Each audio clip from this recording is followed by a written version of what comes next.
আসসালামু আলাইকুম রহমতুল্লাহ। ভাবছেন আমি কোথায় যাচ্ছি তাই না? ওকে, বসে গেলাম গাড়িতে। অতঃপর দেখেন আমাদের গাড়ি অ্যান্ড হলো বিয়ে বাড়ি।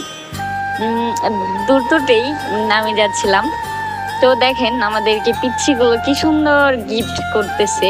সেই গিফটগুলো পেয়ে তো আমি খুব খুশি, আনন্দেতে নাচছিলাম।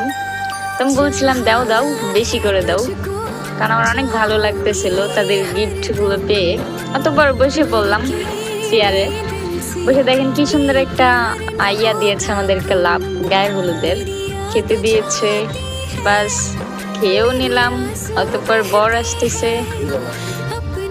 বরটা কত মিষ্টি দেখেন, খুব চুপটি করে আসতেছে, খুব ভালো লাগলো। এখন বসিয়ে দিব বরকে। বর সুন্দর করে বরের সাথে একটা পিচ্ছি বসেছে, খুব কিউট। তো এই তো আমি